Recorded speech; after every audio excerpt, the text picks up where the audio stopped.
क्या आप जानते हैं कि भगवान शिव ने अपने पुत्र गणेश का सिर क्यों काटा था?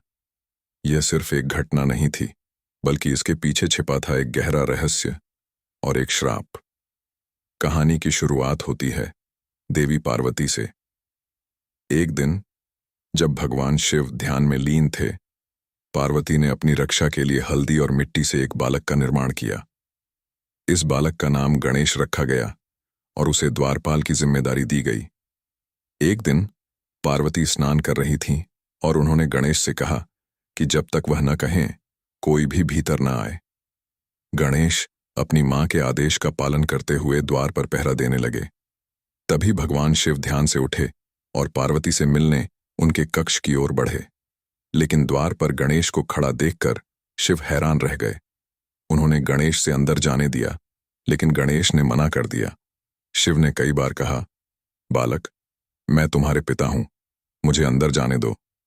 लेकिन गणेश ने कहा, मुझे क्षमा करें प्रभु, मेरी माता का आदेश है कि मैं किसी को भी अंदर न जाने दूं।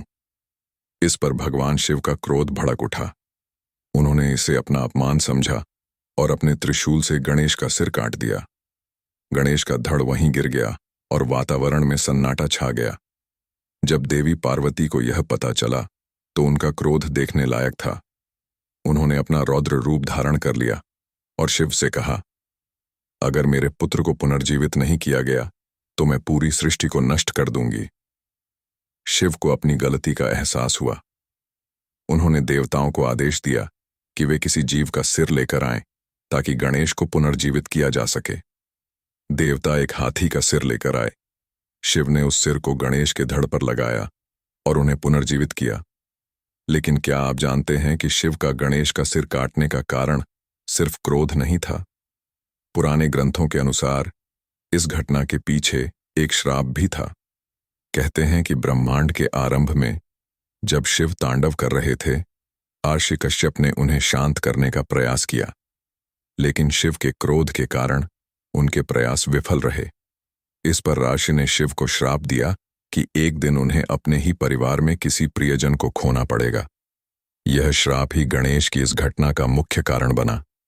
लेकिन इस घटना ने हमें कई गहरी सीखें दी। गणेश ने अपनी जिम्मेदारी निभाते हुए अपने प्राणों की परवाह नहीं की। यह सिखाता है कि कर्तव्य से बढ़कर कुछ नहीं। शिव का क्रोध विनाशकारी था, जो हमें यह समझने को प्रेरित करता है कि क्रोध को नियंत्रित करना कितना जरूरी है। और अंत में गणेश का पुनर्जन्म हमें बताता है कि हर अंत एक नई शुरुआत हो सकता है। यही कारण है कि आज गणेश को प्रथम पूज्य कहा जाता है। उनकी पूजा के बिना कोई भी शुभ कार्य अधूरा माना जाता है। यह कथा हमें प्रेम, कर्तव्य और अनुशासन का महत्व सिखाती है। यह कहानी न केवल प्रेरणादायक है, बल्कि यह हमें जीवन के कई महत्वपूर्ण पहलुओं को समझने का अवसर देती है। अगर आपको यह वीडियो रोचक और प्रेरणादायक लगा तो इसे अपने दोस्तों और परिवार के साथ जरूर साझा करें। हमारे चैनल को सब्सक्राइब करें और हमें बताएं कि यह कहानी आपके लिए क्या मायने रखती है।